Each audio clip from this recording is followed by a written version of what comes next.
పరిశుద్ధ గ్రంథం నుండి కీర్తనలు 97వ కీర్తన చదువుకుందాం. ఇప్పుడు ప్రార్థన. నా రక్షణకర్తవైన తండ్రి, నీకు స్తుతులు స్తోత్రాలు వందనాలు చెల్లిస్తున్నామయ్యా. ఇదిగో ప్రభా, నేను వాక్యం చదువుచుండగా ప్రభా తండ్రి, వినేవారందరినీ కూడా జ్ఞాపకం చేసుకొని మేమందరం కూడా తండ్రి నీవు మాట్లాడుచున్నావు మాతో అని గ్రహించి తండ్రి ఆ ప్రకారం జీవించుటకు నీ కృపను అనుగ్రహించమని యేసయ్య పరిశుద్ధ నామం అడిగి వేడుకుంటున్నాం మా తండ్రి. ఆమెన్.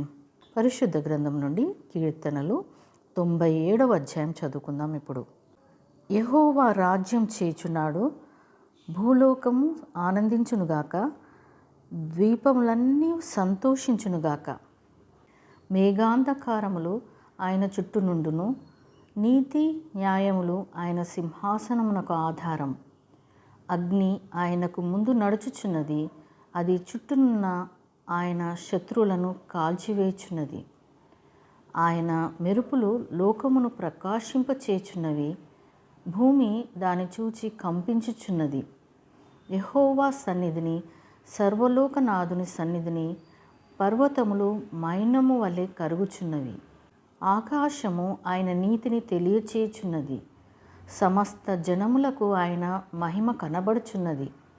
వ్యర్థ విగ్రహములను బట్టి అతిశయపడుచు చెక్కిన ప్రతిమలను పూజించు వారందరూ సిగ్గుపడుదురు. సకల దేవతలు ఆయనకు నమస్కారం చేదురు.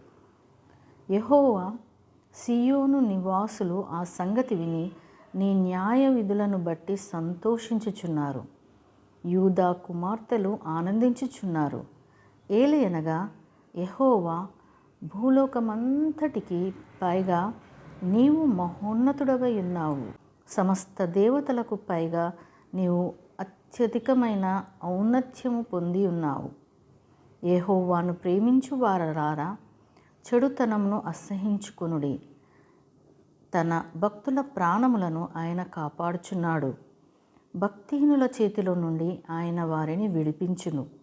నీతిమంతుల కొరకు వెలుగును, యథార్థ హృదయుల కొరకు ఆనందమును విత్తబడి ఉన్నవి.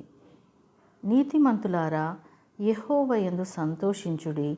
ఆయన పరిశుద్ధ నామమును బట్టి ఆయనకు కృతజ్ఞతాస్తుతులు చెల్లించుడి. దేవుడు తన పరిశుద్ధ వాక్యంను మనందరి హృదయంలో ఫలింపచేయునుగాక. ఆమెన్.